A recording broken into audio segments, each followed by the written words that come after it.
Of how much I love church. Exactly. We're recording. Here comes in 3, 2, 1. Go away.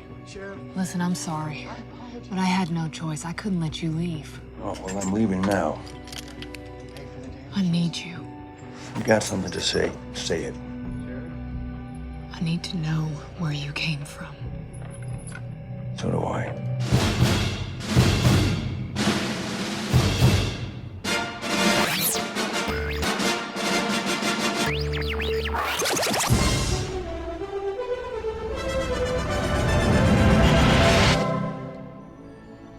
Flank 'em.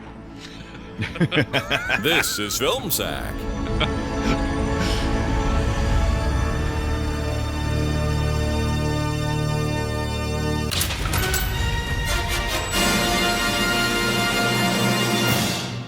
Oh, sure.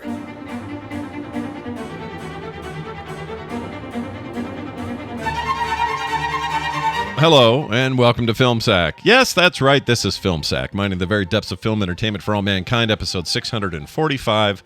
I'm Scott Johnson, joined today by Brian. Every time he tries to take a dump in a raging river, aliens come and wreck everything Dunaway. Oh, really up shit creek now. Oh, hi. This week on Film Sack, our disappointed parents send us outside to play a game of Cowboys and Aliens. The space kind, not the alien types. The alien types? No, the illegal types. Whatever.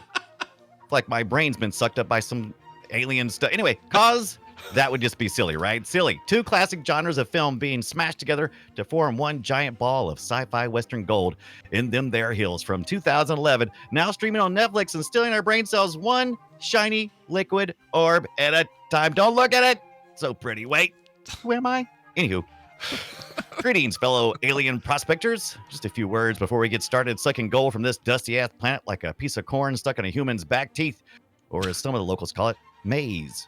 Now, as you are aware, after centuries of evolution, we have developed hard outer shells, giant eyes good for seeing in the dark, and an extra set of tiny grabby hands growing out of our hearts, good for being extra greedy, with the caveat of exposing our life-pumping to stabby knives hearts. So let's stay safe out there and be sure to keep the use of your heart grabbers to a minimum unless absolutely necessary. Now, who am I kidding? Grab your heart's content. What could possibly go wrong? Randy? You eyeballing my apple, son? Because this apple wasn't meant for you. It was meant for my biological son. Randy. The other Randy. The other Randy. And the other Randy. Of course, all the Randys. Oh, hi. It's all the Randys. All the Randy ladies. Anyway, hey, nicely done there, Brian Dunaway. Also with us, Randy. Tumble through. He changed to his body so he could warn everyone, Jordan. Aloha, Scott, Brian. And thank y'all for coming to this here campsite where I'm going to have over a dozen men draw guns and point them at you. And somehow, when the fighting starts, there's only going to be two people hurt, and you're looking at me like you don't even know who I am. It's the Scottish accent, ain't it? Well, I'm just a completely meaningless extra boss fight, and you boys are going to continue on your way across this very familiar landscape. Boy, seems like we were just here 2 weeks ago, ain't it? Go on, and you'll do fine as long as you... 1, 2, 3. Number 1. If you ever meet a little lady who can resurrect herself from being burned in a fire like some high plains Ifrit, you find a way to sleep with her. I got nothing more to say about that. Just trust me, brother.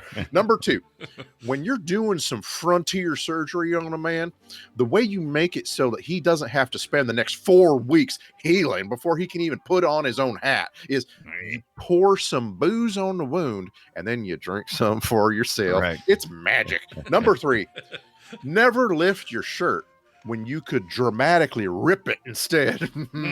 So sexy when you do that. Now, take off all the rest of your clothes because you got them off those men you killed and they're filled with body lice. You're welcome. Ew. Ugh, gross. Yeah. That is thought so about that. true and gross. Finally, we have Brian. He dumped all our matches off the side of the alien ship rocket thing, Ibit. Doofus. Yeah, no kidding. Hold on. Let me yell at this guy over here in the corner. Hey, play something lively, would you? Oh, my Lord. Perfect. Wow. Perfect. Okay, no, I got questions real quick here. How did you, because you're known kind of publicly for sort of reviling all things Yes. Beverly Hillbillies. Hillbilly humor. Yeah, and hillbilly humor in general. You're right. So what drove you here? How'd you get there? Okay, so I knew that once I saw this, I knew I wanted to do a story song, like basically one of those songs that recants the tale, or recounts the tale of the Cowboys and the Aliens, like it's told like a legend. And I started with One Tin Soldier, and it was seriously going to end with Walton Goggins rides away. That was the only part I was sure I was going to have.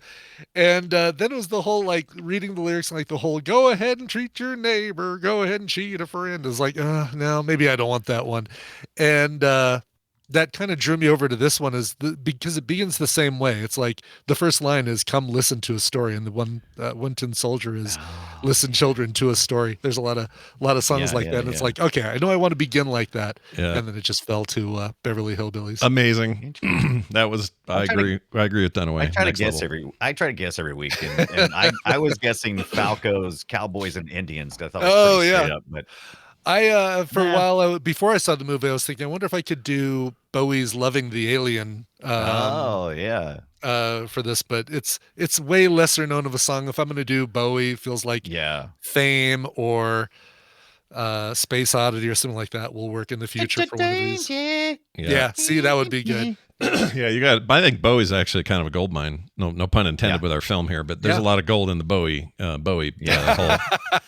The upside down Bowie boat. Yep, the I Bowie did boat. want to have something about the aliens like mining for gold, and it was going to be, gold, orange, oil, liquid gold, zero gravity liquid gold, actual liquid gold. Well, we're gonna. Oh, go ahead, Randy. This might have been a good one for you to jump on the Ballad of the Dukes of Hazzard. It's just like. You just want to pull all my greatest hits, don't you? Yeah, it's just there's a certain sound, just a good old boys. That one, no harm. Yeah, that'd work. Yeah, at the end, and then let's watch this movie again in 5 years, and I'll do that one. Okay. There's a thing about like banjos, that just fits with this. When they finally make a sequel, when they make a sequel, we'll get that going. There you go. I'm sure that's always definitely going to happen. Yeah. The point is this: me, Scott, and Randy are all amateurs, and we like to armchair quarterback, right? And you're the professional here. I defer to your brilliance. Yeah, you do the music. We're all going to listen and enjoy it. And you're all home going, wait a minute, what movie is this? I think I have an idea. Well, it's Cowboys and Aliens, and how do we know that? Well, Fake Fletcher explains. Cowboys and Aliens. Yeah. A spaceship arrives in 1873 Arizona to take over the Earth, starting with the Wild West region. All that stands in their way: a posse of cowboys and natives. Pew, pew, pew. I like the elongated pews. Yeah. Yeah. The longer the pew, the better the view. I don't know what that means. Yeah. Anyway, it's the movie Cowboys and Aliens 2011, as you know, directed by Jon Favreau. This would have been his, let's see, he'd already done Iron Man 1 and 2, and then this was the following year. Where he did this here deal, and he made it with Alex Kurtzman, Damon Lindelof co-writing this. I don't know who Roberto Orsi is, but he had some work on the writing. His writing partner. I thought Orsi was I thought he was the comic creator. No, because this is based on a comic, but I got to look the guy up. Here he is. He is. They may have made a comic, but I'm just saying Kurtzman and Orsi are like credited together on so many scripts from like 2005 to. Oh yeah, you're right. He works on all sorts of stuff. He also did. I guess he writes with Lindelof a lot. Those two like to hang out. Yeah. This is based on a comic that I read years and years and years ago, and I really liked the comic book. And I remember at the time going, "Man, are you guys going to really make a movie out of this? This would be interesting." Because there's one core problem with making this live action that I felt then, and I feel now after watching it, which is I enjoyed this movie more than I thought I was going to enjoy it. Actually, I had a pretty good time with it. But I think here's your main problem. A movie like this is a premise, two premises. One is aliens, and one is cowboys and Old West. And both of those things, to take them seriously, kind of need to be self-contained within their genre, in my opinion. So if you're going to have a good alien movie, it needs to be very focused on the kinds of things that make a good alien movie. You can have a good cowboy movie. same thing. The You're saying problem it's gotta here, work. Each thing has to work on its own without relying on the other. correct. And what this movie does is it's competently doing both things. Like, these are good aliens with like good special effects, and they're scary as shit, and all that stuff's good. That they did a fine job. The cowboy side of it, especially before the shit hits the fan, is a capable start of a Western. Like, it feels like a Western. prototypical- It doesn't feel like they're screwing that up. I just think when you take both of those things and you try to jam them together Reese's Pieces style, like Dunaway would say, Yes, Reese's Pieces, bullshit. you run into a problem, and that problem is it's then hard for me. And again, I'm mostly talking live action because I think animation and comic book formats are better for this stuff. But or books, even books are, you can get away with this in books. Sure. But when you do live action, you take both those two things and you mush them together. Unless it is just some level of new perfection that no one thought of before, it's not going to work. You see me wiping my hands clean because you know what? You've just taken the whole thing. You figured it out. You've done it. You solved it. We're done. I think that's exactly right. I think Scott nailed it. I mean, that's it. And it's unfortunate because you can tell this is capable. You can tell Favreau knows how to direct. We already kind of knew that. These are good actors with good performances kind of across the board. Especially, I like all the side stuff. You got your Walton Goggins in there, and your freaking Clancy Brown early on, although he gets killed pretty early. But these are good actors. There's so many side bits that this movie. I just want to say I like this movie so much more than I expected to. My only reasoning now that I'm looking back at it, like, it came out in the summer of 2011. How did it not do better? My only reasoning is that audiences were in a mood, and this movie has somehow grown over all that time, over the last 13 years, like, that we can now see what they were trying to do more clearly than we could at the time. I think so. I think that's probably true. Such a fun movie. Sure. Gosh, I had a great time too, and that's the funny thing about it is I did not expect to like it. Part of me was biased from all the hate that it got back when it came out, and it did terrible at the box office. Yeah. And so I assumed, well, this is just shit from top to bottom. It really isn't. It's like a very capable, fun movie. It reminds me of 80s movies we don't make anymore. I liked it a lot more this time than I did when I saw it when it first came to video. When this came to video, I was on the Netflix DVD plan, where they send you 2 or 3 DVDs, and as soon as you send one back, we'll send you the next one on your list. Right. And for whatever reason, I didn't like it then. I liked it a lot more now, and I think that this probably got a lot of hate initially because people unfamiliar with the comic thought the title implied something, or basically was like that Snakes on a Plane title. I think if you're not familiar with the comic, it's a crap title for a movie, Cowboys and Aliens. I kind of agree. I think, yeah. Now, I mean, I think it when works. The aliens came to absolution would be right. Well, it sets an expectation that it's going to be 100% tongue in cheek. This is going to be a bunch of funny moments from beginning to end, and it has some really intensely funny moments. Like there, and it puts it all on the shoulders of our two main actors, right? Like Daniel Craig and Harrison Ford have to be 100% committed in every second they're on the screen, and then when they glance at each other and are like, making those mug faces, they're gonna still be totally in character, and like the name of the movie doesn't fit it. Like the name of the movie, you're like, this could have been a Seth MacFarlane comedy. Yeah, that's the name. The name is Seth MacFarlane. The actual execution is a little more serious, and it's also very true to the comic. The comic takes it seriously. It's like this.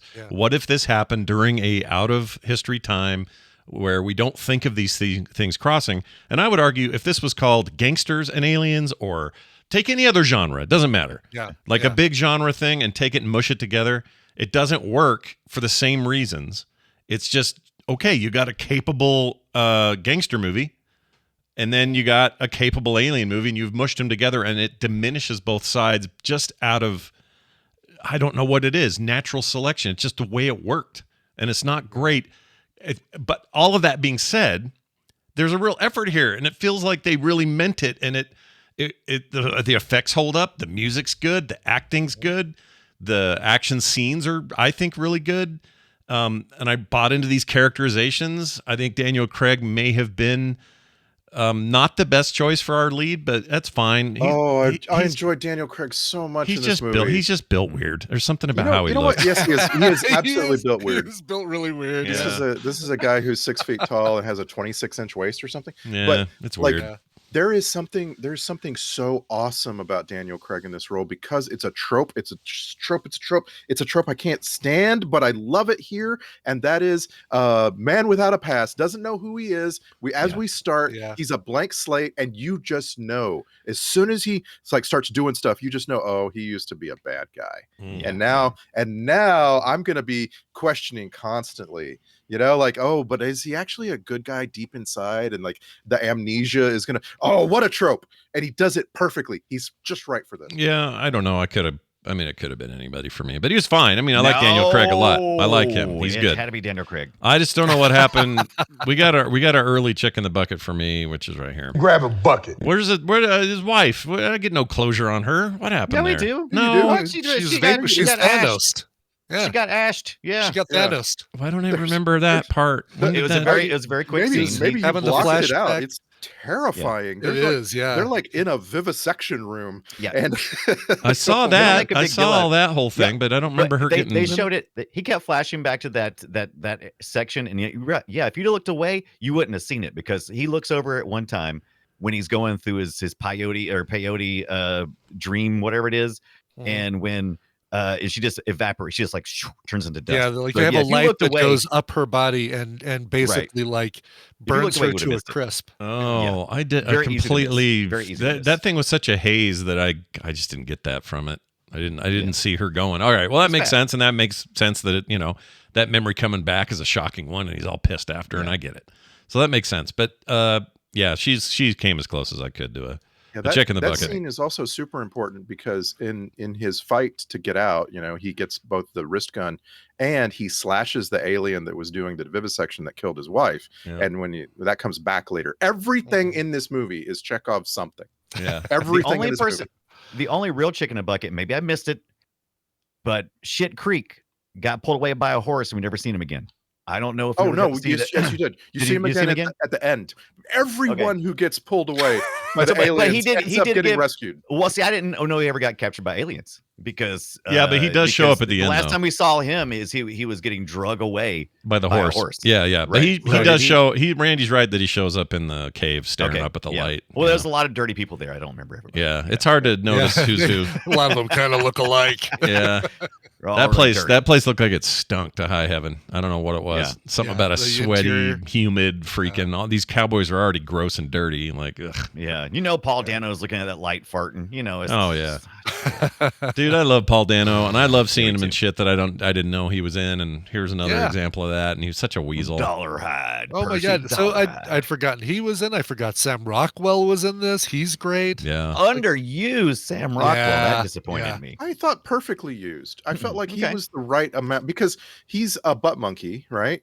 Which is a trope we like in small doses. Right. And also the whole movie you're going, I wonder if he's going to ever become a good shot. That's fun. He could have been something better. I mean, in this case, I feel like anybody could have been in that role. It seemed like Sam Rockwell should be off doing something cooler than you could have had you could have put Scoots McNairy in there. That could have been in there. Scoots. In fact, for a hot second, I thought Scoot McNairy was the guy who pooped in the river. I thought that was him for a hot second. It wasn't, but that guy. This movie needed Scoot McNairy in it, and why he wasn't in there? Big mistake, guys. You should have had Scoot. Scoot had the Scoot. But yeah, great names, Paul. By the way, I love Scoot McNairy, dude. That guy. No. I'm saying in the movie, Jake Lonergan, Woodrow Dollarhide. These are oh man, they really got the names right. Yeah, they did. Yeah, Dollarhide. And Doc being Sam Rockwell, I love the fact that he never once saved anybody by his doctoring. The only thing he ever saved anybody was with his gun. Yeah, every time he showed up to do doctor stuff, he stood up and shook his head. We need a doctor over here. He shut up and go, yep, they're dead. Yeah. Too bad. Just confirming. Yeah, he'd just look up and go, they're not going to make it. It's not happening. It's like, well, what good are you, dude? But I guess him and Favreau are still lovers from his role in Iron Man 2, which was fantastic, I thought. So in this case, I thought, well, he is a little underused. It did feel like a friend got cast, and that's fine. Yeah. But I wanted more out of him. I love him. I saw this at the theater and I went right away. And Cowboys and Aliens, I felt like it prepared me entirely for what I was in store for. And I went in and I watched this and I was like, yeah, this is I had fun. I had fun. And yeah, it did get it got some shit, but it didn't get like huge amounts of shit. Most of the time people still consider this maybe a little above average. Some people probably consider it below average, but nobody like shed on it and said this is the worst film ever. No, it was just sort of unremarkable, I think, at the time. Right. And it's positioned as it's supposed to be a new franchise, a big, blustering, loud summer hit, and it just didn't. It didn't do it. Yeah, I only wanted one, and then I wanted that to influence how we would get Mandalorian later on. That's all I really needed. How to marry, Western / frontier / alien stuff. Well, that's the stuff where you can do it. Westerns and sci-fi mix really well. Right. And that's a place you can pull that stuff off. Mostly it's a sci-fi with Western tropes. And if you do that right, you get Firefly, you get Mandalorian, you get things that make sense. I think this is discordant because we don't associate any kind of technology, foreign or otherwise, to come down and mix well with your early 1800s scrap-a-doodle freaking moving west stuff. It just doesn't work. Well, you nailed it at the beginning of the show. I mean, you laid it all out, because what happens in a Western has to take itself very seriously. And about halfway through, every time they start to get kind of veering into seriousness, they take a big old left turn, because everything that they're doing, everything that they're fighting for, totally inconsequential. Once you introduce aliens with technology, you also need to magically or technologically remove all evidence that this took place. And there's shit in the river that you're going to find, and then you've got that whole what's the Star Trek thing called where you can't tell the Prime Directive. You got Prime Directive problems. Aliens are not worried about that. No. I don't mean that. But what I'm saying is you've got like, I don't know, some rustlers who've got a big ship wing that landed in the river, and it's full of advanced technology and metal they can't explain. And but actually that works in our actual history. This huge debris field of alien parts is in New Mexico, where we think people saw aliens in the past. It works. Scott. They did film this in New Mexico. That's true. Yeah. This movie. Well, this is a true story. What are you talking about? This really happened. Yeah, this is real. I don't know if you knew that. Yeah. I get your point, but I don't think it works that well. I just think that it is better than everyone said it was. I really had a good time. Like, I had fun with this in a way that I haven't. This felt like Zemeckis, Spielberg produced, and which he did do. He produced this. Zemeckis had nothing to do with this, but it felt like one of those movies where, like, batteries not included, or that's a good one. There's a class of film we used to make back in the day, and often big names like Spielberg were behind them from a production standpoint, not directing and writing, but he was like into it, right? And they would come out and they would not be, think of Spielberg Prime as like AAA, and these were like AA, and they were batteries not included. But that's what this felt like to me. Even though it was big budget, it felt like one of those that we just don't get anymore, because you either have to go huge or indie these days. Right. And that feels like, actually, video games have the same problem. People are either going huge or they're going tiny little team, made a little game. Right. And there's not a lot of middleware anymore. And I miss that in movies. I miss the middleware where they're not trying. This is reaching for the stars, but in the end, it felt to me like, oh yeah, this is just a good time. This is just this is a Saturday afternoon at the movie theater. And we're gonna get popcorn and shit, and it's gonna be great. And we're gonna have dinner after, and we'll probably talk about it. Perfect description. Popcorn movie. It absolutely is. Yeah. Yeah. We got our 007, Daniel Craig, probably trying a little bit to keep from getting typecast, and going, okay, I want to do something fun. Here's something obscene. What's that? That's going to be my main point of reasoning on how is this movie like better than it was 10 years ago. Yeah. And the answer is because in 2011, I go see this movie and I'm looking at James Bond. And like the whole time, and I have a really hard time not thinking James Bond. Now he's Benoit Blanc, which is a very funny idea. It's just funny from beginning to end, and I'm in the right headspace for Daniel Craig. A lot of movies are like that for me. I need to have some room where I don't go, oh, Harrison Ford, we haven't seen him in a while. oh, I don't know if this is my Harrison Ford. This is weird. He's old, and what's going on? Like there's discordance sometimes with when a movie happens versus when our brains are ready for it. And I agree with that. Like I remember feeling this way when I saw 2005's Road to Perdition, an amazing movie based on another comic, but an amazing movie. It's got Daniel Craig in there as an evil brother adopted brother to Tom Hanks's character. And he's a real a-hole in it, but he has an American kind of gangstery accent. And I saw it after I'd seen the James Bond stuff, which came later for him, a year later or whatever it was, or sometime later. And I just couldn't look at him and go, oh yeah, I have to forget that he's James Bond now for a minute and that he's actually British. Like it actually interrupted my enjoyment of the film. And I think that may have happened. That would have happened had I seen this in 2011 versus now. And I don't know why that is, but that's where my head would have been at and it would have bugged me. Right. Yeah. Not now though. Man. Like I see it now, I just go, no, everyone acts. We're all actors. He's an actor. He's not James Bond. What the hell? If anything, it just annoyed me that what's her name, what she Olivia did to Wilde? Jason Olivia Wilde? Sudeikis, Jason Sudeikis and all that shit behind the scene pissed me off so bad that she distracted me in this because I was just like, you turncoat, you went and had an affair with a One Direction kid, and now that's not even going. Like I just was annoyed. Exactly. Because You lost the greatest Ted Lasso thing that ever happened. Right. I just was annoyed by it, but that's fine. She's a But fine I'll tell you actress. who There's nothing wrong with her, but I'll tell you who I enjoyed.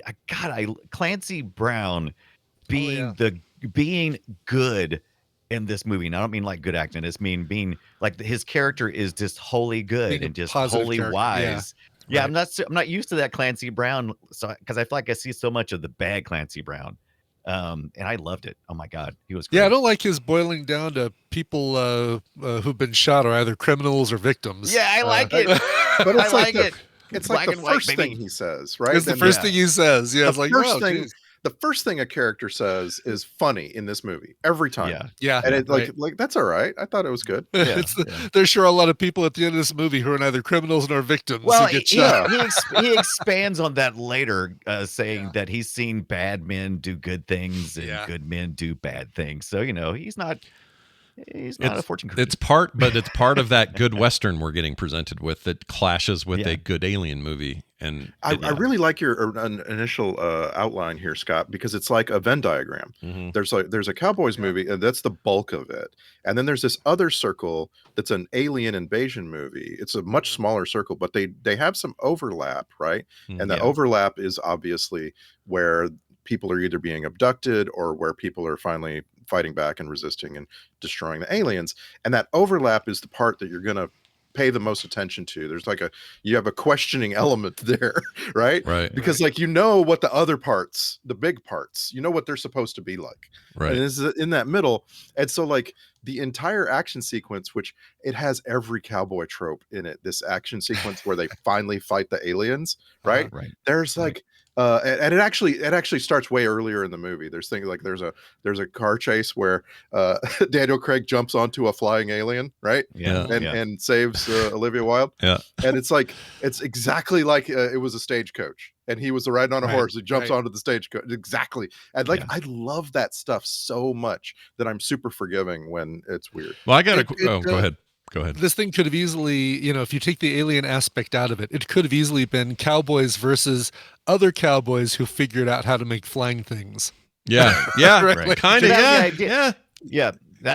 And they're all, it's all about gold rush. It's like who has the best technology, who's this, because there are obviously comparisons to Native Americans and how, America steamrolled, the took the resources, becoming America. Basically coming here and taking all the resources. And and and I'm amazed that we haven't really talked about Wild Wild West, because that kind of is the bad example of the sci-fi meets Western trope. Oh yeah. They're more that one aims kind of steampunky, but you're right. It's the same kind of problem, right? I don't know why this is, unless you're doing pure parody. Westerns belong in a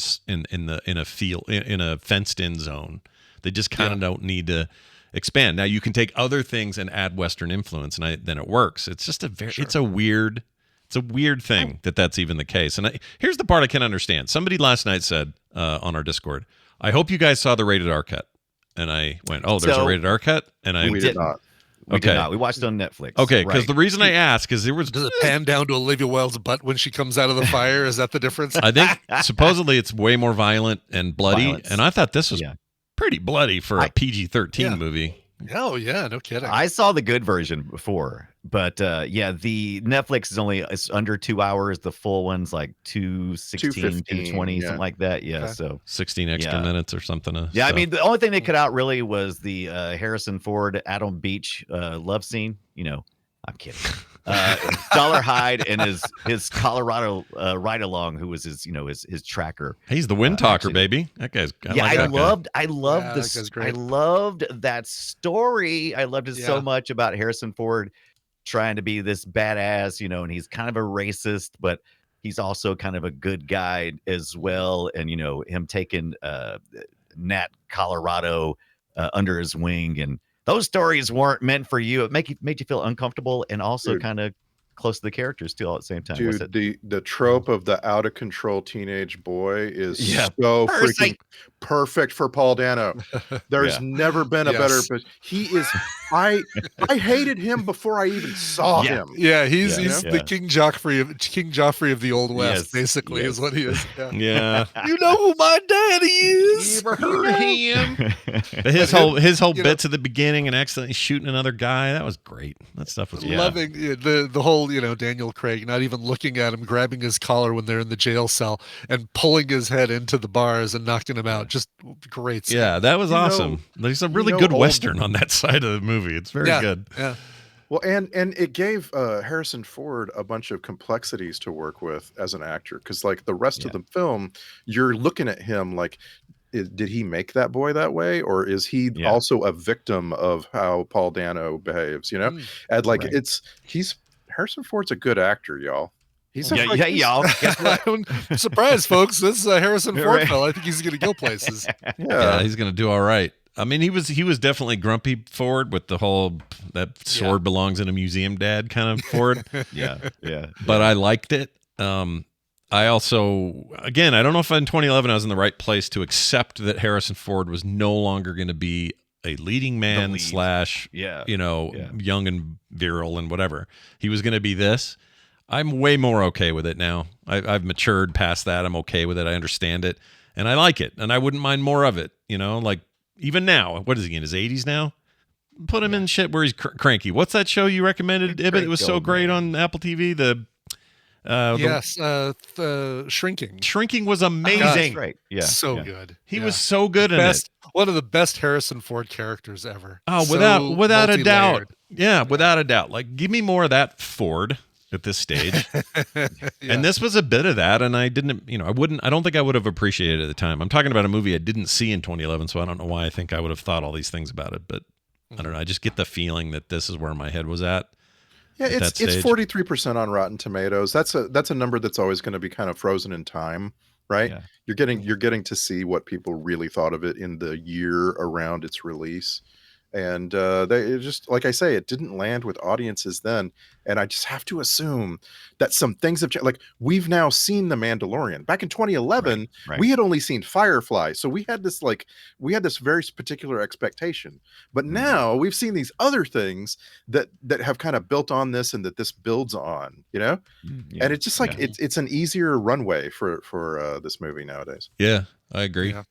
I don't know that, this thing couldn't be done. Well, maybe not. Maybe we're done experimenting with it. I don't know. This could be a fun series. This could be like a fun HBO Max Yeah. Cowboys and Aliens series, and just take some time with it and not. Yes. Not, Oh, rush like through the like story. that Yeah. whatever country. Yeah. Because you could have Lovecraft. Lovecraft Country. That yeah. had that had Yes. this kind of Yeah. vibe, right? And they're mixing two Yeah. things. They were mixing like a story about race in a very specific time, With and then sci-fi. mixing it with sci-fi and eldritch Yeah. horror and all that. It would be Yeah. it would be much better as an episodic type of series, because you could have a whole episode that was almost entirely dealing with the cowboyness of it, and then another episode with dealing with the aliens. You could slowly merge it instead of having to constantly flop back and forth between here's full alien, now it's full cowboy, and it's disruptive. Yeah. I meant to mention earlier, I love Keith Carradine's character. I didn't know why I loved the sheriff character so much until I went back and realized I was like, oh, that's Keith Carradine. So he's doing a really good job. He's been in a million Western things. Yeah, and he's like he belongs here. You're right. A million Western things makes it so that he's very comfortable in this role. Deadwood, if you've never seen it, watch it. Right. So good. What blew my mind is when they rescue the captured townfolk, and he reunites with his grandson. Is that It right? must be his grandson. They waved it really fast. I think the Yeah. dad is supposed to be gone somewhere, and I think he But- actually called him grandpa at one point. He did call him yeah, he is grandpa. In that one scene, it looks like Keith Carradine lost 50 pounds, and I'm just like, I wonder if the scene was just filmed distant from everything else, and he was just like, this is how he looks now, or if this guy actually went and lost some weight so that he would look For the like he had role. been captured. Yeah, It sounds crazy, but he might have done it. He might have done it. That's true. Sam Rockwell, by the way, I was going to make a note here. This is his third comic book movie to this point. He was in Teenage Mutant Ninja Turtles from 1990, and he was in Iron Man 2 in 2010. Iron Man 2. Isn't Wanted? Was he not in Wanted? No. Wanted is based on a comic, but I don't remember if he was in I it. don't Maybe think he wasn't he's in that. Yeah, I don't think he's for some reason I just think of him in that, and you're thinking of. Do you thinking of Thomas Kretschmann? He looks a little like him. sure, Thomas I'm definitely Kretschmann. thinking of. I always think of Thomas Kretschmann. Yeah. He's always on my mind. Maybe or McAvoy. I guess McAvoy might be who I'm thinking of. Chris Pratt was in it. Yeah. Okay. Yeah. Could have been any of those guys. Okay. What else? Daniel Craig and Dumb Walton. question, by the way. Have we watched Wanted for? We have, Yes. yes. Right? We have. Okay. I All right. think That's we why I saw have. it. Hold on now. Have we?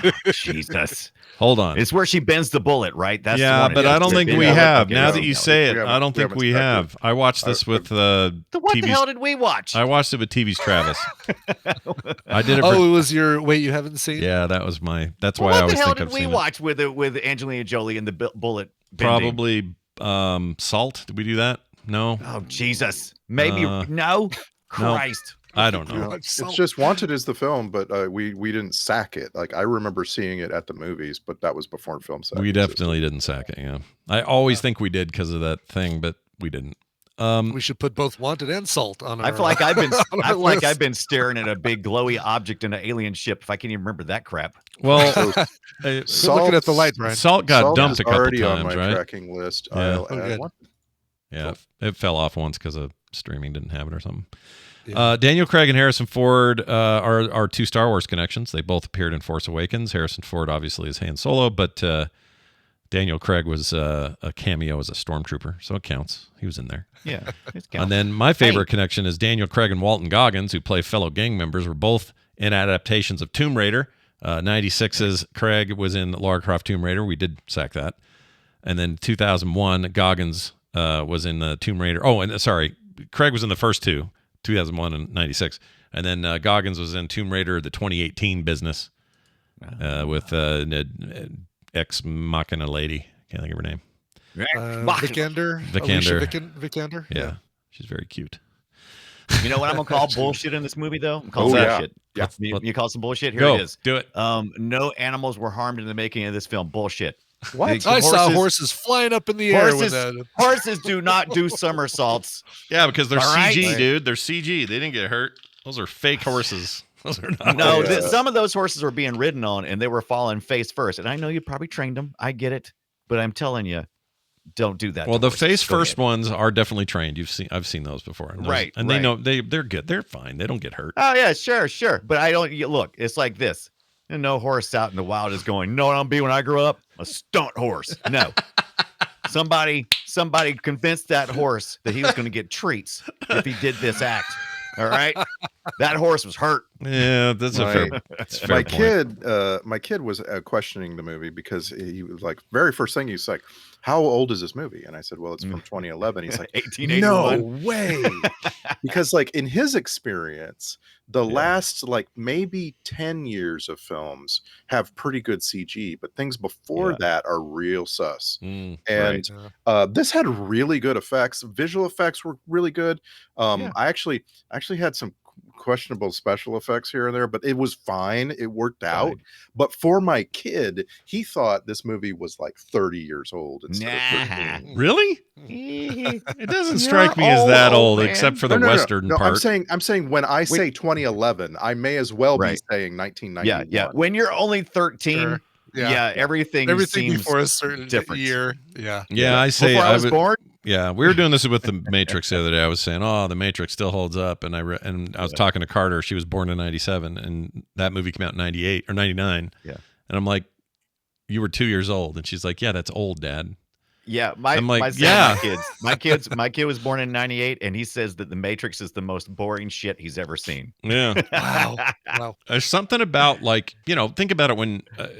If you and I were to say, or me and Ibbot, because we're the same age, if we said, Yeah, the movies of 1972, wow, they really, I mean, now we appreciate them, like Godfather or something. For sure. But if my dad was like, "Oh, hey, I really want you to watch this movie called Serpico," I'd be like, geez, when did it come out? No. Yeah, we wouldn't be interested in that at all. Exactly what Tristan did when we wanted to show him stuff that was like, Ghostbusters and stuff from, Back to the Future, stuff from our age. Yeah. It's like, what? 1980s? Oh my Yeah. God, that's like nearly 20 years before I was born. No. There was a post going around the other day about somebody who was complaining that young people today don't appreciate movies from 20, 30 years ago the way that we did. And I said, hold on a second. If I'm 10 to 15 years old and you're asking me to like something from, let's say, the 50s, F off. We didn't have any interest in that I didn't shit. have an appreciation for those. I wouldn't sit through the Maltese Falcon as a 13-year-old. No way. No.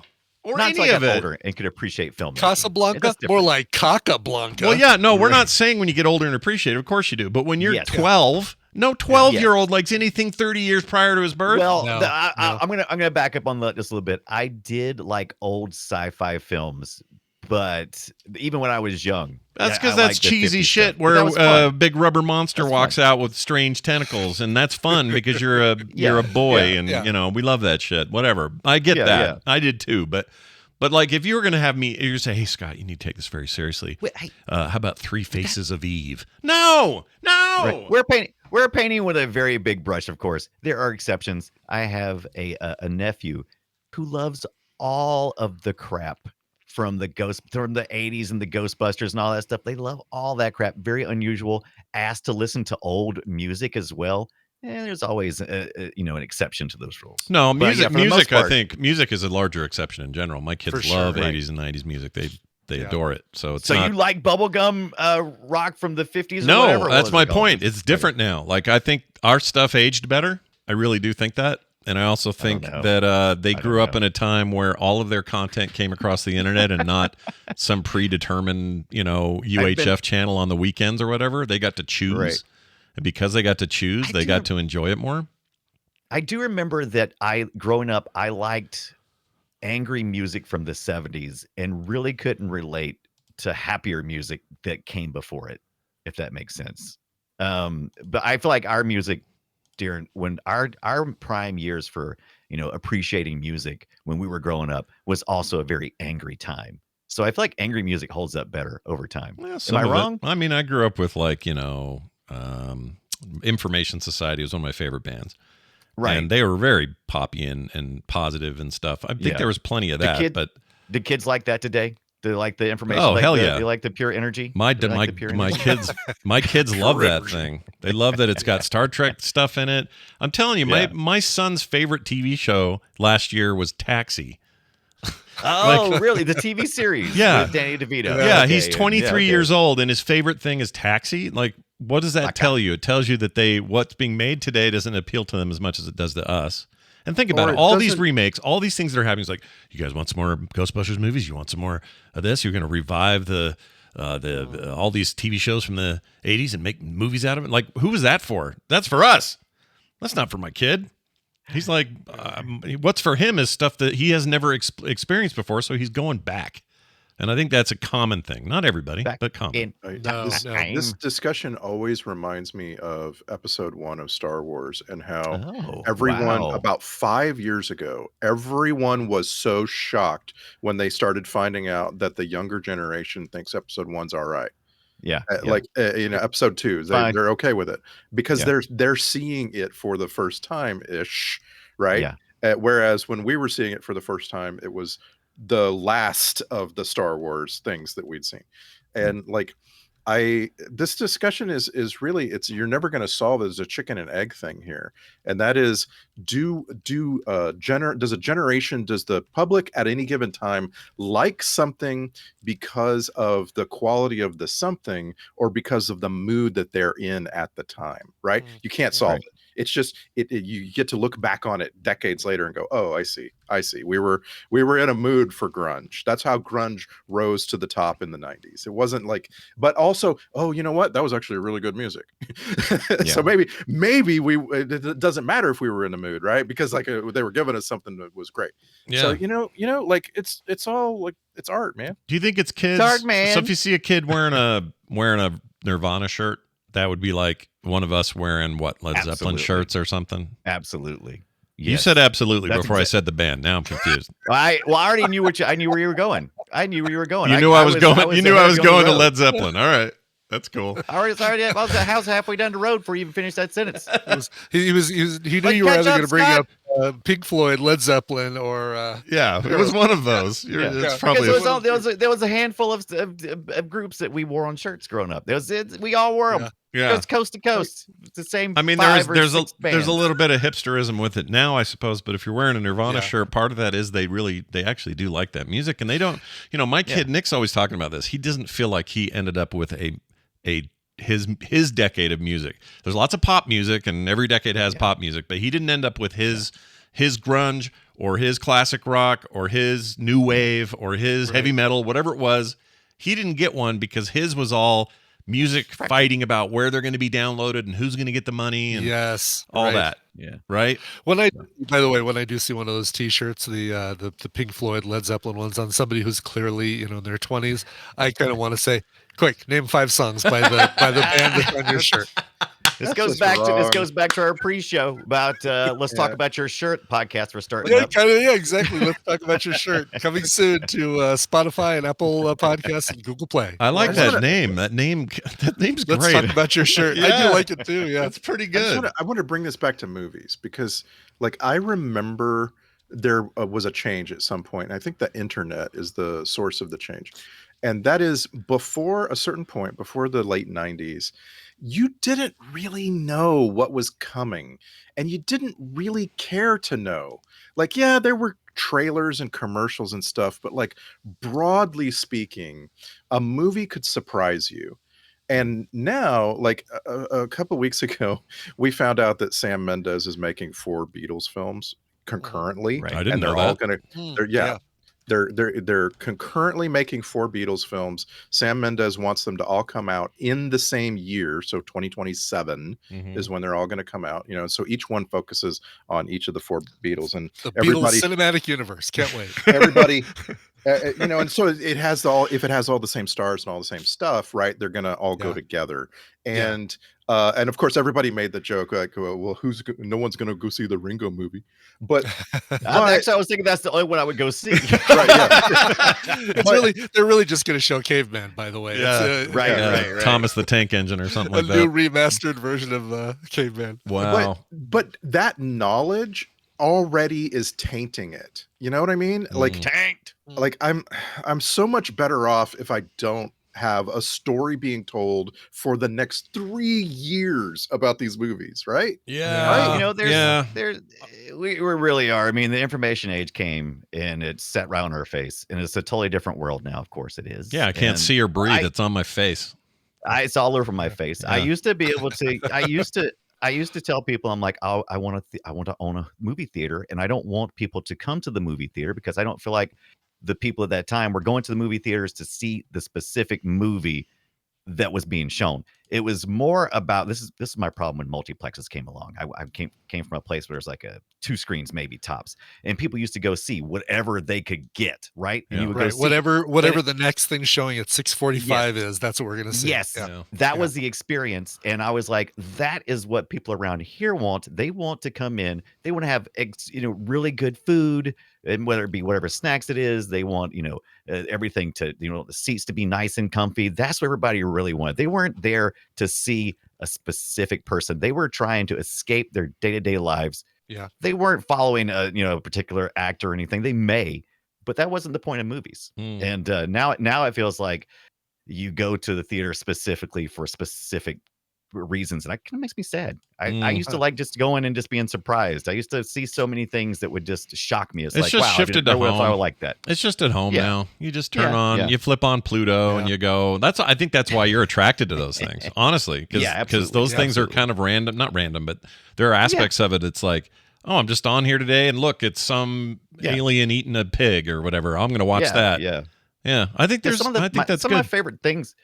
Some of my favorite things are things that surprised me. I was like, I had no idea I was coming into this. There's still a scene in a movie called Extra. I don't know if you guys ever watched it or not. It was about some kind of weird alien invasion kind of thing. Extra? And I had, I remember the name, Extra, I think it's called. And I was never interested in watching it. It came on HBO one time, and I just happened to have it on, and watching that just changed my idea of special effects in films. And I was like, I would have never intentionally done that. And I love that. Oh, the 1982 Extra. Yes, it came on XTRO. HBO back before it was Max. Oh shit! This cover is very familiar. Oh, it is absolute trash, but it really This feels like one of those it was weird ones you'd so- see in the Blockbuster and go, I'm never watching that. But, Right. yeah. It was just, I just remember it being so violent, but it was all mostly psychological. It was just when Tony but grows up, he's picture going to me. be just like Daddy, says the front cover. Yes. Wow. Just like Daddy. Oh yeah. I totally They were remember playing that. off ET because the other tagline is some extraterrestrials aren't friendly. Right. Ooh. Yes. Or the invasion of the three kind. Those people. Yeah. Close aliens. encounters. Yeah. Amazing. Yeah. Amazing. Oh, the pregnancy scene. Oh my God. That was the part that's probably affected me the most. Let's get it on Oh, here. Jesus, Why don't guys. we have Yeah, I was this? gonna say, is this? We'll why have aren't to we? watch the trailer. I think I've mentioned it in the past, but I don't think it ever came to streaming. But I'm gonna post this trailer. If y'all just watch the trailer, you'll know what the hell you're in for. Extra I'm in. XTRO for those listening. I just want an explanation of this scene right here. Is that how we want? Oh yes, yes, Wait, yes. I'm not seeing it. Why? Oh, there it is. Popped. Yeah, and I also Oh. posted the trailer. The trailer says a lot. That thing you haven't posted. Jeez Louise. Yeah. This is like that's it's the like an least- accident on set of one of the the what was the thing called with the guys with the zippers? What were they called? Lost Yeah, Land of the yeah. Lost. The Land of the Lost. The Oh, the Slee stack. stack. Yeah. It just, I'm just leaving. Well, Uh-oh. bro, did we I'm lose just Brian? leaving. He just just got him. It's over for him. Oh, you're back Who? now. Your internet went weird. Yeah, you're back. Yeah, Mine? wank. Yeah, for a Yeah. second you Oh, mine went. did. Oh, You went Lee, and then you disappeared. no, I look at this photo and the first thing is like, okay, so clearly this is a guy who's walking on his hands and feet with his chest up, and they've put a mask on the Yes. back of his head. Yes. For him to yes, walk obviously. around. He's crab walking, right? He's That's doing the why I soccer need to crab see this walk. film right now. Yeah. Yeah. Put this on the list, Randy. Get it in there. Got it. I got it already. All right. Can I give you a great reason to enjoy Cowboys and Aliens? Always. Oh, please do. We have only our second film ever on FilmSack with the incredible Ana de la Rivera. She is Congratulations. she is the wife. We saw her previously on Army of the Dead. She was she was like a gunner in the group that invades Las Vegas. Right. And in both movies, in both Army of the Dead and this movie, her name is Maria. The character. Oh, Oh, She so probably was gets she- typecast as a lot of what Marias, what right? did she play as? I thought the wife. Sam Rockwell's wife. Yeah, Sam Sam Rockwell's Oh, Sam wife. Rockwell's wife. Oh, Poor yeah. suffering wife. She's so Yeah. she's so put upon by all of this cowboying going on Yes. around her. I'm sorry. I'm Yes. just looking at this extra trailer. What the F are we doing? We have to watch Yeah. this. We have to see this Yeah. movie. I was Good like I said, Lord. the special 82, man. I hadn't seen a lot of crazy practical effects, and I think this movie probably impacted me more than just about any We got to do film it up then. to that point. We got to do it. Get Yeah. it on there. Somehow we'll Crazy get stuff. it. Here's some other trivia for you. The director, Jon Favreau, was constantly harassed. This might be a little scrutiny, but anyway, constantly harassed. Take that definition as you will, with demands to shoot or convert the film to 3D, but he held his ground. No, it wouldn't have helped it. Well, definitely No, wouldn't have this- helped it, but whether or No, not he was like having some valiant fight against everyone who quote Well, unquote you know, harassed him. right, It doesn't sound exactly. right. If you did the right kind of, if you did 3D, you could get into the IMAX theaters, is the big film that week. I mean, yeah, I get the pressure. It's also 2011. We were I'm still sure it was pushing like this. Hey, John, should we maybe think about doing this in 3D? Nah, I don't want to. Okay. Yeah, Yeah, that was the level of harassment he experienced as a male. Jeez, those guys are harassing me. As a male director in Hollywood, that's the level of harassment you can expect. That's right. Exactly. But they this is also, we were in the heyday of 3D films. Like 2009 was Avatar, right? And then they were pushing it. If you went to buy a TV in 2011, all those TVs were being advertised as 3D capable and had the glasses and everything. So I could see why there might be some pressure. and I never shy away from my love of 3D. And if you're going to film something specifically to be in 3D and it's going to enhance the film, I'm all down. Or if it's animated, because 3D animated films, it's really just a matter of setting the second camera up and shifting it a little bit. There's a no-brainer. Just you can do it easily, but everything else. Yeah, takes a lot of work. either film it in 3D or forget it, because artificial 3D looks terrible. And by the way, Night Flight, which I've been trying to get you guys to look at this past week, Night Flight Plus. I thought has about Extra. subscribing to that. Yeah. Right. Well, Extra 3. Wait, what's Night So it's a Flight whole Plus? series? Tell me more what you're saying. What is it? Oh, Do Night you Flight. remember Night Flight, the old video, music video thing? No, was I like had Friday Night Videos is all I had. Saw it. Besides MTV, obviously. But No, this was cable. This was mostly VH1 is where I experienced it, right? VH1? Right. Okay. Yeah. I don't remember at all. We had Night Flight Comics here. That was a comic book store, but Right. I don't know what this is. I never heard of this. USA is where it started before. Like they that's showed reruns on That's right. VH1 or something, but it was Night Flight. And now you can watch all those episodes on this Night Flight Plus thing. Streaming service, which is like, I Very kind of want to watch it. I didn't realize they had things besides music videos. So you're saying Extra was on that? Well, I thought it was, but it says Extra 3. First of all, I didn't know there was any such thing. Extra 3, watch the skies. Oh, geez. Oh, they launched this in 2016. I had no idea. This is news to me. All right. You just Roku, Amazon, reminded me- Apple, they're all on there. It just reminded me of the best moment of my week. So Thursday night, I'm take my kid to fencing, right? He fences for an hour and then I'm taking him home. On the way home, we're really hungry and we're just looking for a place to eat. And we decide to go into this corner store, East Coast style deli in Costa Mesa. And it's called Philly something. And we go in, and of course it's run by Indians, so it's going to be good. And the shop where we find ourselves sitting and eating cheesesteak sandwiches has a TV on each wall. So they're facing each other. You got to turn one way, you see a TV, turn the other way, you see the other TV. One of them is showing the Vin Diesel movie, A Man Apart, but it's muted. So, okay, so that's, who cares? Sure. The other TV, which you can hear the sound from, is, I shit you not, it's running a tape of VH1 from 2004. And I'm here to tell you, I could have sat there all night and watched that thing. It was Go on, son. It was just a program of a bunch of music videos that were new in 2004, and I was just captured by this. Yeah, you were using your training that you got through the I love it. Oh my gosh. By the way, yeah, go ahead. Extra is available for streaming online which I didn't know this. Extra is a UK movie. If you are subscribed to the Prime version of Prime in the UK. So Okay. you guys, you suckers are getting it over there. Not us though. Ibit, I've made a valiant effort twice to get them off this subject. Can you have anything?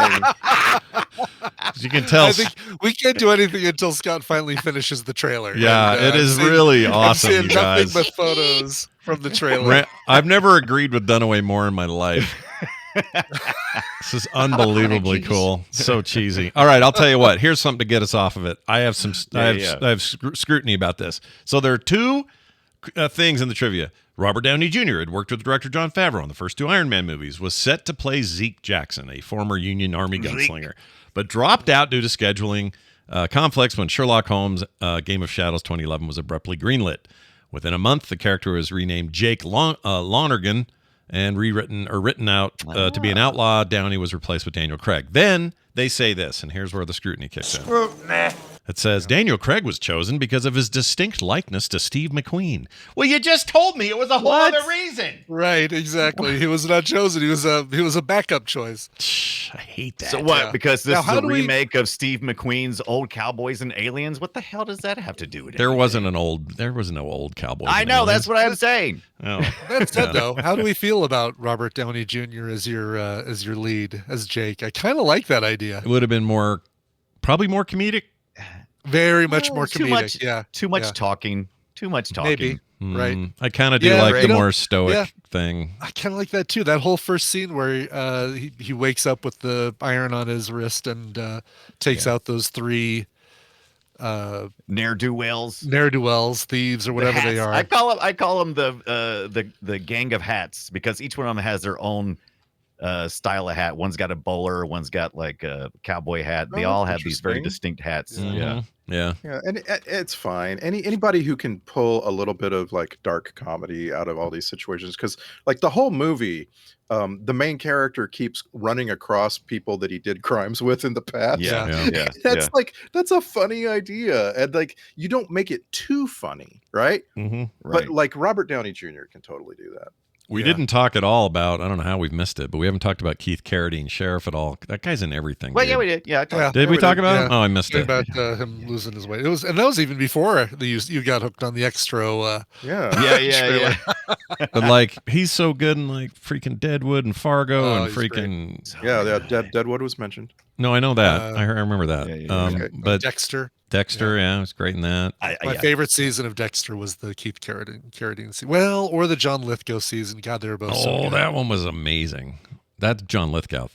I thought of him differently after that season. Yeah. That stuck with me, and it was hard to get over it, to be honest. I'd see something where he's kind of like a nice grandpa or something, and I'd go, "Oh, you're gonna." I don't believe it for 1 second after that. Yeah, after that Dexter he was season. freaking evil in that. Man, I did love how he kept running across people, but definitely Walter Goggins' Hunt character was definitely my favorite. You're always my favorite. That was definitely my favorite interaction. Yeah, I'm glad he did. It looked like he ended up surviving. He had some close calls in the final battle scene, but lost found it again, and then lost it again. Yeah. There's the middle of the movie, like the tooth is back, and I'm like, what? They just didn't care. Who cares? Close enough. This was a year after True Grit, and there's a trivia in here about the fabric used to make Ella Swenson's. That's what's her name? Olivia Wilde. Yeah. Dress had originally been considered for Haley Steinfeld's wardrobe in True Grit in 2010, but had been deemed too feminine for that film. So really, I thought I liked the wardrobe of that, because I felt like because they could have played it very overtly sexual. You know, it's like had something really thin you could all practically see through. And it was this real thick cloth that would be practical for someone who was out, working the fields and mooing the cows, whatever you do in the Western. Yeah, mooing the cows. That's it. Mooing the cows. Hey, get out there and moo those cows, would you? We ain't got all day, boy. We're losing sunlight here. Am I doing it right? Moo. There's that thing in 310 to Yuma where the girl that from the bar that ends up getting with Russell Crowe for a bit, and he's always talking about how she's so skinny she looks sick. And I think back then there was like this feeling of that, like if you were I'm talking like the actual history of this. When you were real super thin, male or female, you were considered something's wrong with you. You got the consumption or whatever. Yeah. And she did actually in that movie. But we see this and we just sort of go, oh yeah, it's Olivia Wilde. She's thin and everyone thinks she's hot and all that.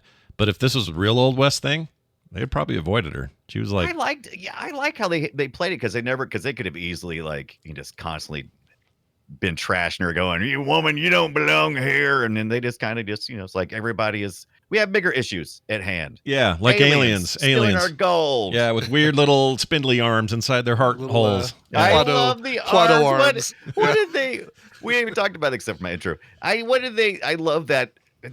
I hated it and loved it. I love the fact that these little creepy arms come out of their chest. Yeah. But then I'm like, next their heart. What kind of evolution? They got these aliens even make it off their own planet Right. with that kind of It does make it a lot easier fault. when they're on a plane in coach class and they want to eat something on their tray Right. table. They don't care. Yeah, like It's these perfect really for that. this practicality or impracticality of having Yeah. two little tiny arms in there is good for like That intricate one work. instance. You need a little bit of you need some dexterity on your you're building a model out of balsa Right, wood. exactly. Yeah, They but then move so slow. yeah, but then when you don't, you got these big lumbering freaking carapace arms that can destroy 5 men in one swing, and that's a Yeah. weird design. Yeah. What I design that. loved is that the little boy Emmett Taggart had been given a Mm-hmm. knife by Yeah. old man Dollarhide, and Yeah. like so when we finally come to realize, oh, here's a weakness in these aliens. Yeah. The little boy's got a knife, a big knife too. Yeah, Let's go. yeah. Good job. That's Aang from the Yeah. terrible year yeah. before the last Airbender deal. The Noah Ringer. Noah Ringer, yeah. Didn't do much else. He's in 3 things total. I thought he was good in this. He's a Yeah. smart little actor, no problem. But I guess he got out of the business before it ate him up. So good on him. Good plan. But that Aang movie, Oh. so bad. Oh. Oh, his third credit is an appearance on Conan. So that's not even really an acting job. O'Brien? Yeah, O'Brien. Okay. No, the Barbarian. He had an appearance just on the checking. Barbarian. You Yeah. gotta clarify. You can't Yeah. just throw Conan out there. Yeah, I don't No think anyone context. knew, and no one would have any idea that I meant Conan O'Brien. What else? Anything else you guys want to mention before we clip it?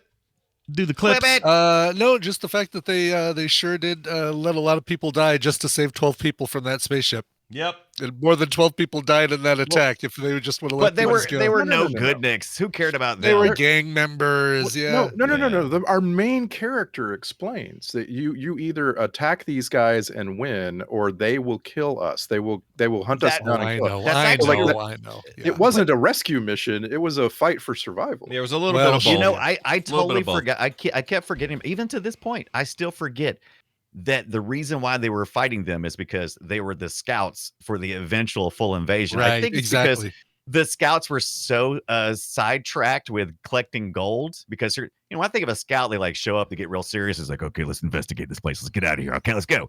But these scouts were like, let's get here and they got gold. Let's dig for a while. Yeah, I also back to kind of slavery. there's a little bit of a chick in the bucket there because you are led to believe that there's a much more fierce force coming after them, right? Right, Like right, the right, second right. wave is going to be like the soldiers and the Yeah, these guys are Enforcers nothing and- compared to who's next. yeah. So these are just drones or whatever, but Yeah, they and didn't never get it's, to that. it's a reflection of what's going on in this whole conversation about pioneers going across the country and moving everybody, the Native Americans, out of the way like insects, or killing them, or scalping them, whatever the case may be.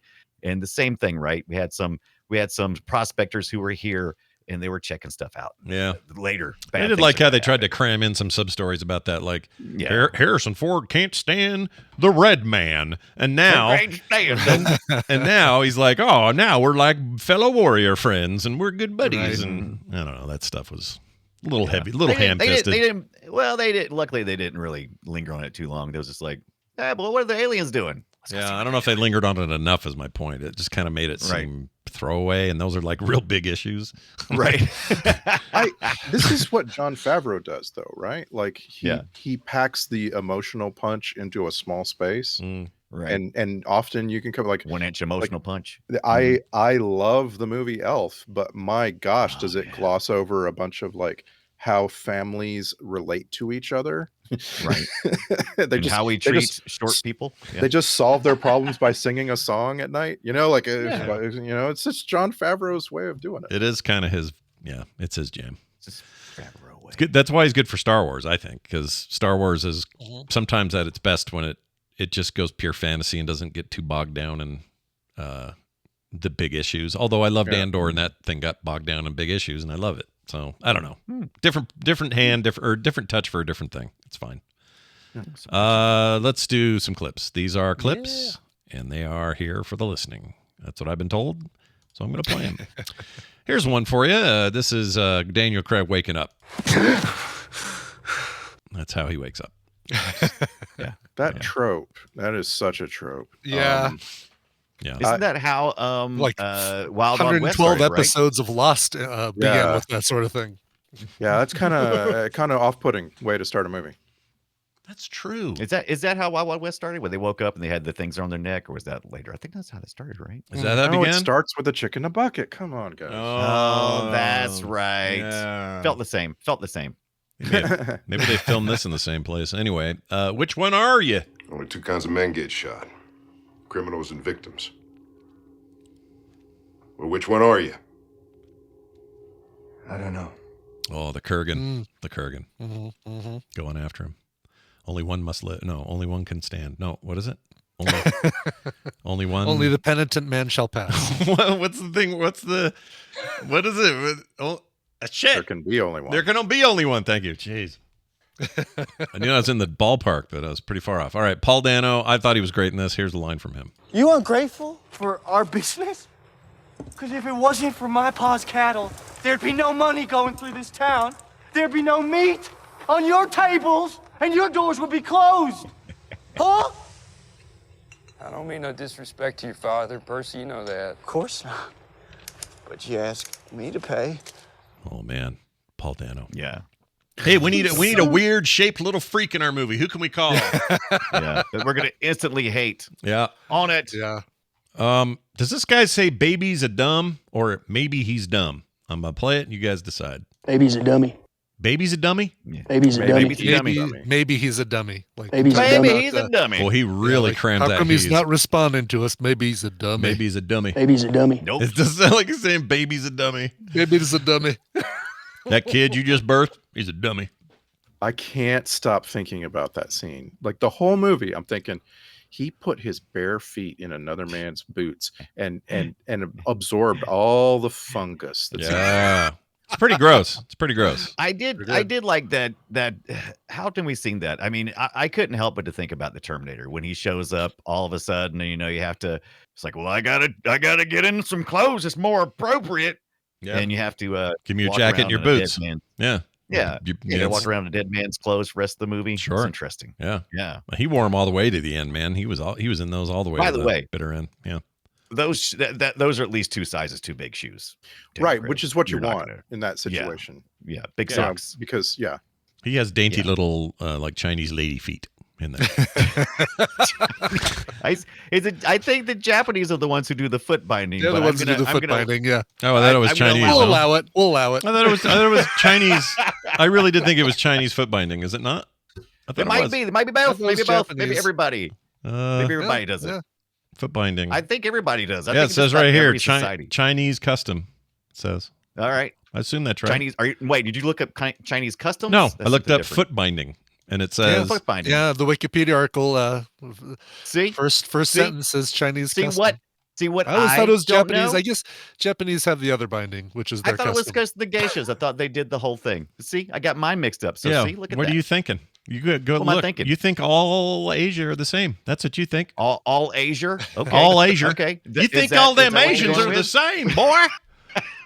All right. Here's the thing that grossed me out. I saved it for audio. It's this, and I'll explain.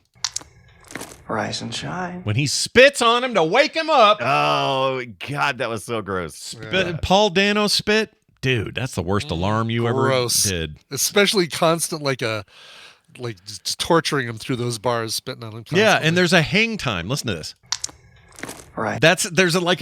He spits. That's Oh, the delay of God. the ejection and landing. that is basically, so is the- gross, dude. the film sack checklist: spittle, hang time. Yeah, check. Yeah. that's really gross. All right, nobody calls him. What? Nobody calls me Colonel.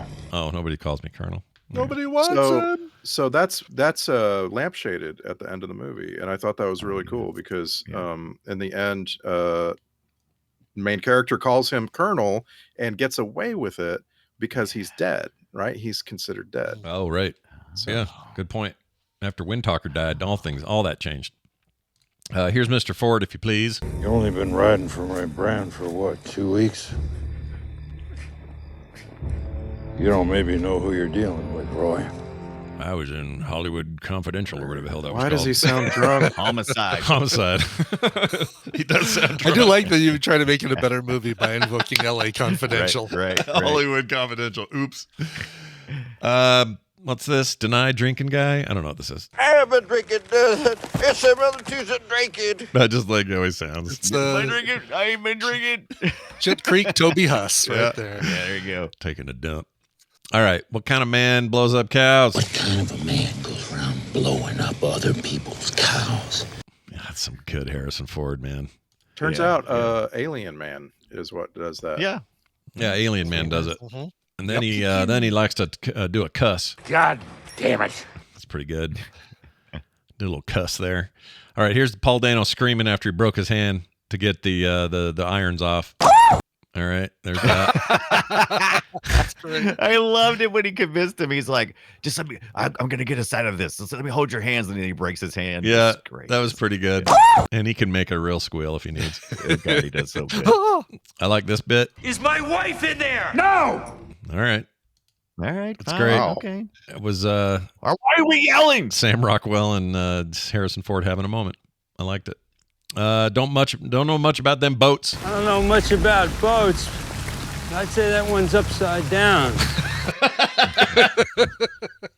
Genuinely made me laugh out loud. He's But, so great. I just watched Seven Psychopaths for the first time. Oh, yeah. That movie's awesome, and he's Sam Rockwell as usual, freaking amazing in it. Watch that movie. All right, Walton Goggins comes into view. Is this your new gang, Jake? I never thought I'd see you again, Jake. You're always my favorite. Ooh, it's a very small role, but I enjoyed it. It He cool. was so good at that. Yeah. This was He should be in every Western. Put him Yeah. in every Western. This is like 2 seasons into Justified or so. So Yeah. his star was on the rise. Here's more of him. You got good fishing? Good tequila? You want to come with us? Okay. Love You it. sold me. Wasn't he in Django, or am I thinking wrong? He was in Django. Yeah, he's the one whipping Django upside down, and Django's naked and hitting him in the nuts. How Yeah. can I forget? Wow, you recall that really well. Oh, that stuck with me, dude. That really hung around. Yeah. Oh my Wait till you watch gosh, Extra. that would hurt. It's also in the other Hateful Eight. He was good in that too. Yeah. All right, Harrison Ford is grumpy. Look, we can't just run around hollering and throwing spears and shooting arrows at the damn thing. We gotta draw them out of there onto open ground where we can surround them, attack them on all sides, flank them. Flank them. Flank them. Flank them. Oh man, I love the way he says flank him. Yeah. Flank them. What kind of steak do you like? Flank them. Flank them. Flank steak. Sounds like steakums with flank steak. Yeah. Ooh, I'm going to sound this old when I do Dial of Destiny in a few years. But then they're gonna de-age me and it won't sound right. Flank them. All right, excellent work, everyone. Those are our sound clips. Now it's time for us to dive headlong into the checklist.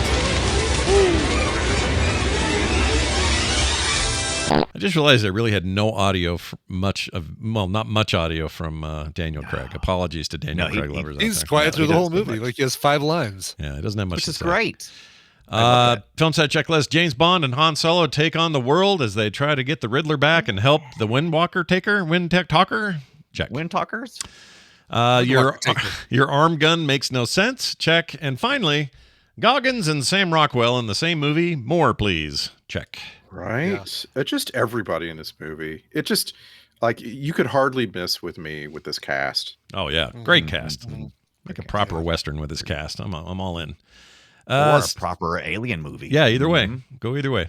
Soundtrack great. I'd give it an NM for a nice mix of Western and weird tech sounding music. I thought it was all right. Worked for me. Yeah. Is it someone we know?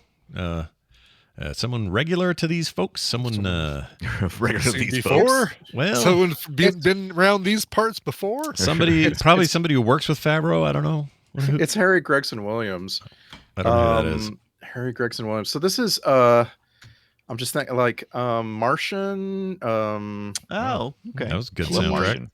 I like Like that. he kind of made a name for himself doing the orchestrated parts of Shrek movies, but Oh, like okay. Hmm. Okay. Okay.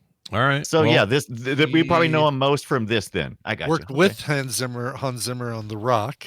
Oh, that's cool. Enemy of the State. Worked with Trevor Rabin. Yeah. So he was part of all those big action 90s things. Yeah. Well, good for him. Spy Game. It worked good. It worked well here. Yeah. Man on Fire, we saw that. Rundown. Mm-hmm. Yeah. We like that. You know what? The flashback scenes in this movie reminded me of most of Man on Fire's filming techniques. Do you know what I mean? Like the weird colors and the flashy lights. It was weird. Yeah. Anyway, Harry Gregson Williams has been doing all the music for the Gilded Age, the series. Oh, okay. And that's pretty good. That's well thought of. That ain't bad. People like the Gilded Age. It's just fine. My wife liked that show. Just fine. I like it. We're all talking like cowboys today. Right. Let's get to the let's see. Oh, the social media post. Okay, now let me explain. This is where you three sum the movie up in 280 characters or less. That's all you get. That's the maximum. That's it. And I was told by somebody over the week that I should start with somebody else this week instead of the usual. So this week we start with Randy. Cowboys and Aliens. My people have this ancient tale of rustic gunfolk and the West. They ride great horses, need no trail, and cover the fair lady's breast with any blanket that's at hand. But first, check out her naked bod. That's what your nature does demand. But that's too bad, because, oh my God, she has no private parts because she's an alien, and they figured they didn't need to cosplay in that much detail, you pervert. Wow.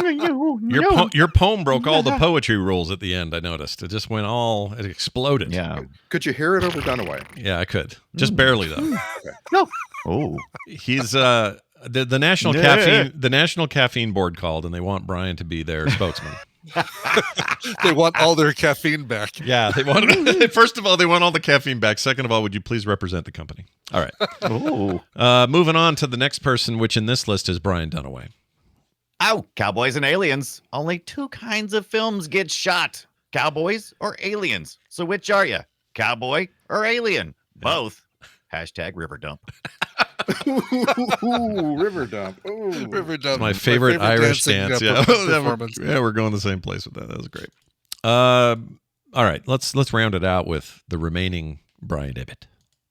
I wrote this one in the first 5 minutes of the film and just stuck with it. Cowboys and Aliens. Bound. James Bound. Oh, I like that. Damn it. That's a good alternative title. Nice job. Yeah. I was having a hard time with this one, so I'll tell you what those are, because they're rough. Knives Out, Logan Lucky. I think the sky done fall. There you go. That was actually good. That's very good, too. I love it. Good. Or Indiana Jones and his idiot doofus son. That was almost the other name. Yeah, that's good, too. Let's get to the emails. We got a quick email here from Hendrik, who wrote into filmsack@gmail.com. Says, greetings, Filmsack. Well, greetings right back to you. It says, please watch the movie Cocktail for one of your summer episodes. Oh. I promise you it's the perfect Filmsack movie. It has everything. It has young Tom Cruise and Elizabeth Shue. It has a great music soundtrack, a great New York and Jamaica setting. It has the weirdest sex scene ever, aside from The Room. Oh yeah, that was weird. Oh God, yeah, that one. I finally had gotten that one out of my mind. Thanks, dude. Is that just Room or The Room? The Room. Okay. Just Room is there better not be a sex. Well, I guess there was a sex scene in Room. Oh, but, hey Mark. Brie Larson, hi Mark. But it was. Wait, what am I thinking of? The Room. Oh, right. I'm mixing the two up. They're both very uncomfortable sex scenes, but the one in The Room is way worse. Yeah. One is brilliantly shot and very well done. The other one is wise out. Yeah. One of them made me hurt. I did not hit her. That one in Room made me want to jump through the screen and beat the shit out of that guy. How about that? Yeah. This other one made me just cringe. Anyway, he says, I know this movie kind of sucks, but I can't help but love it. I watch it at least once a month. Jeez. Nice. So it's also an obsession, just like Scott's Waterworld or Fury Road. Yeah, but okay, anyway. However, I don't mind if you hate it. I'm comfortable with my choices of bad movies. At the same time, I hope it can be a rewatchable movie for you guys as well, especially Brian Dunaway, who is my favorite film sacker. Love you guys, Henrik. Thank you Thanks a so lot, much. Henrik. Yeah, thanks a lot, Henrik. Jeez Louise. But that's good. No, what y'all complaining about? This is perfect. No, that's good. Genius. I don't mind. You know what? We like to get our old Tom Cruise shit in order here. Why not? Well, let's do Cocktail. It's also got the absolute worst song that the Beach Boys ever recorded, but that's fine. That's fine. That is a mighty low bar. And it's got that guy. Oh, no. It's got the dude from FX who's not Brian Dennehy in it. The other Brian Brown. Brian Brown, that's it. Yeah. I haven't thought about Cocktail in many a year, except for the soundtrack. Whenever somebody says something about Bermuda, I can't not start singing Bermuda, Bahama. Pretty yeah. mama. Isn't I used Cocktail? to have that on Laserdisc. Cocktail's a Tony Scott joint, is it not? No, Roger Donaldson. Never mind. Wrong movie. Roger Donaldson.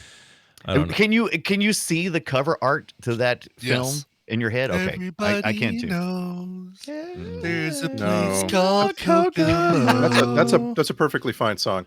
Like it is not. If you if you put it up against like some genuinely terrible Beach Boys songs, I think you'll realize There's the entirely horrible "Love You" album by the Beach Boys, which I had on vinyl.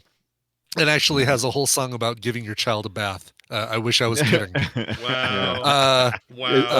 But you listen to Pet Sounds and you think to yourself, wow, this is the same guy who did Kokomo. Yeah. Huh. Wow. Yeah, got it a is. real And Starship versus Jefferson Airplane kind of problem. Right, it really is. Yeah. And it's not the same guy who did who wrote like "Stay True to Your School," which is just a terrible song. Yeah, but that "Stay True to Your School" was there's two versions of that, or the same song, but they have different lyrics, I think. Or am I thinking of two different things? Oh, I might be thinking like Cowboys and Aliens. Yeah. Speaking of, there's a Beach Boys song called 10 Little Indians. You should not listen to it. It is a bad song. You should go play NES's Wampum while you're at it. Sure, why not? Make yourself Yeah, that thing. You want to be real offended for the Native Americans? That's a good video game to play. Yeah. By the way, I didn't know that guy made. So this is the same director did Cocktail, did No Way Out. He did The Getaway, the more modern Getaway, which is pretty good. Dante's Peak, 13 Days. Wow. World's Fastest Indian, fantastic movie. Oh my gosh. Oh, Roger Donaldson? Yeah. And that's about a motorcycle, by the way, not the world's fastest Native American. Correct. Just saying. Yeah, and it was all, and that also has Walton Goggins in it, and it was filmed in on the Salt Flats out here where I live. It's an amazing movie. If you've never seen that, that's like top tier Anthony Hopkins performance. It's so good. Speaking of filming locations, if you watched Oppenheimer before the Oscars, and then you watched Silverado with us, and then you watch this movie, I am so tired of this filming location. I'm done. It's great. It's beautiful. It's wonderful. But my gosh, this can we get a movie that's somewhere else? Everyone borrows it because it is strikingly alien out there. Like it's a half hour or 45-minute drive for me if I go out there. It's not very far, and it's as if you're on a different planet. And so I understand why people do it. It's billions of years old or millions of years old. Salt deposit flat thing. It's crazy that it even exists. But Randy's right. Everybody films there. Everybody. Yeah. Hell, one of the intros to what was the comedian that used it for their intro? They're just walking in it. It's like, really? You could have done anything else. Anyway, I understand why people want to do it, but it's even as a local, I get it. It's a little much. I just Googled a little geology. The Salt Flats are about 20 to 30,000 years old. 30,000. Okay. I thought it was in the millions, but what do I know? It's very old. I know that. Let's go on to some. Look at this, a voicemail. All right, this is about our episode 666. It's about 23 seconds long. We have a recommendation. Here you go. Hey, this is Jim from Connecticut, also known as Seahawk Jim. A call in about the 666th episode. I have a suggestion.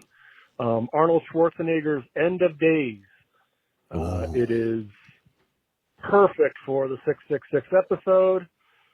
And I think you guys would have a blast. All right. Love the show, guys. Have we not done that? I thought we have not. Okay. It has been on my watch list for a long time. We're never catching it when it's on a good streamer. All right. We'll put extra effort though if we can, because it sounds like it's end times, right? If end of days. Yeah. End times. Yeah. Yes. Isn't that the one with Arnold Schwarzenegger in the front taking the eye exam? I thought that was the other one. That's the ninth That's day. the other one. Sixth day. The sixth day. Sixth day. Oh, I thought I saw the sequel, which was the ninth day. Who starred in that? Because that was direct to video. That wasn't even Schwarzenegger, and that would have been the Ninth Day. Who's poor man's? According to IMDb, Schwarzenegger was considered for the part. Oh, of course, that's what they do. I get it. Nicely done. Let's move on to this quick text from a listener. Good morning, Vietnam. You should sack that movie, by the way, says this listener. There's no name on this. Pretty much every horror movie at the same time, except for sneaky Disney ones, of course. Those are honestly terrifying, and they should be LOL. Anyway, I think this guy might be a little high when he wrote this. Like you said, we snuck out. My first rated R movie was American Ninja when I was 13 years old at a sleepover. I'll never forget that poor construction worker falling into a mine pick. Think that was the first time I'd ever seen somebody really die on screen. I wasn't ready, LOL. So a little stream of consciousness from a listener, but I enjoyed it. Yeah. Thank you for that. And also, Good Morning Vietnam, probably, I think, sackable. It's an amazing movie. We've discussed this in the past. And the only reason why I've ever thought maybe not is because it has a lot of comedy, but it's very serious too. So, I mean, I think it fits. I think we could do it. Yeah. Didn't we did Dead Poets Society, didn't we? Or didn't we? Maybe we did not. We did not. That's we got to do that. That's interesting. Maybe. I like that movie. Isn't that movie like 6 hours long though? You know? No, not at all. I watched it about a year ago. Brian's first thing is, how long is the movie? Wait, what is it? Dead Poets. It is exactly 2 hours 8 minutes. Pretty long. Okay, no, that's not bad. I can squeeze 2 hours. What's your like 2:15, 2:20? Where do we have to start worrying about? I watch it. So I have a guaranteed time slots. I have 2 lunch hours that I can take that will get a 2 hour or less movie. If it goes beyond that, I have to start shifting things. I have to go, okay, Scott, we can't record it this time. I got to move it down to here. I like that you're like, I'm not watching shit unless I can do it at lunch. I love that. It's a great way to live. Your schedule's full. Let's put it this. It really is. Yeah. Now let's put it this way. A lot of times I'll find 2 hours here or there in a week, but I only can guarantee that if everything else falls through, that I have 2 hours, I definitely can do it. So yeah, other than that, lots of times if I have plenty of time, like let's say a Wednesday comes along and nothing's going on that night, I'll just watch it then. It's fine. I can go 3 hours, but I can't guarantee it. You know what I mean? Schedule's tight. I get it. Schedule's tight. I get it. Yeah. Tight is what you'd say. I work 46 hours a week at my day job, and then I do my podcast and stream. That's about 20 hours. That's what 66 hours with the stuff. That extra 6. If you're doing 46, that's 6 hours. That's illegal. You're only the U.S. law says 40 only. Man, you should be getting. I collect. Well, see, the extra 6 hours I collect is comp time that I can eventually use. No, all right. It's not. They don't give it to you as. It's not overtime until I get to 300 and up until I get to 300 hours. No, some salary. So I get comp time, which means eventually I can take time off, but I can accrue up to 300 hours of that. That sounds like I usually purge, and I'll take like a week off. That's but some I can't skeevy watch Southern all of bullshit. 3 hours. Skeevy Southern bullshit. You're two ticks away from your kids have to work at age 10 or some shit like that. Yeah. Go after them. Go after them. It's the life in America. That's right. Hell yeah, or F yeah. All right. That is it for your correspondence. Thank you all for that. 801-471-0462 or filmsack@gmail.com. I'd like to thank some patrons this week. Got a brand new patron named Crusades, as well as some old folks like Sutranu and Angel Brune. These are just a few of the fantastic, wonderful people that help support us on our show. Patreon.com/filmsack is the place to go. You'll get no commercials, pre-show content every week, art in the mail. I just did a Dune-related one. Big shock. Maybe more of that next month. We'll see. And some other cool stuff, including host bonus episodes. I'll be putting up a host bonus episode sometime before next weekend, so watch for that. And as it is my month. And also, this is a great time for us to mention, next week we'll be watching Teen Wolf. Yes. Sweet. Yeah. Not Teen Wolf 2. Nope. Teen Wolf 1. Right. I have been tracking this movie for 14 years, guys. Yeah. This has been in our future so long. I am so ready to sack this movie. It is time. My gosh. How many minutes of pleasure will you get in the room, in the closet? How long? Is that more than the guy in the bleachers? Oh, it has been a while, dude. And the bleacher thing is That's a real thing, right? Or what version are we going to thing. get? Are we going to get the version where they cut it out or the version where they left that in? Oh, I don't know. Is that? I didn't know if there was a version where they cut it out. I it was thought they just went like, once they knew. I think they went and. Interesting. I'm It not was sure just like though. the dude in the little kid in Back to the Future 3 pointing at his crotch because he has to pee.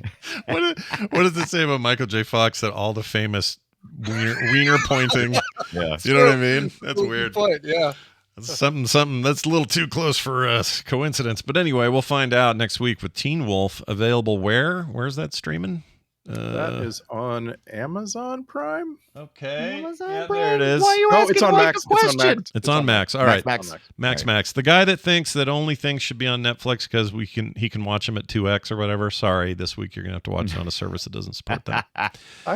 I am so far away from that mentality in everything. I can't listen to a podcast faster than 1x. I can't big watch same. people watch TikTok videos faster. I'm like, what are you? How do you get the jokes? Yeah, you I don't hold know. down. I just You have to can't. hold down the little left side of that screen. I learned that by accident, and I don't know who's doing that for fun. That seems insane to me.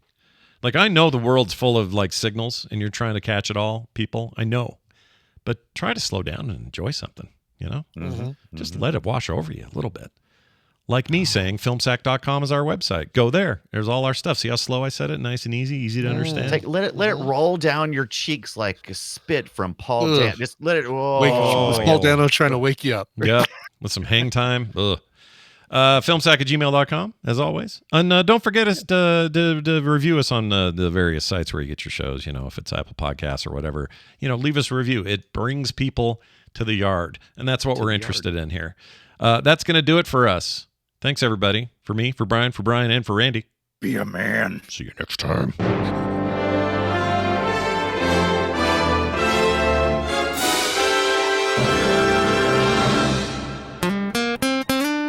Get more at frogpants.com. Is my wife in there?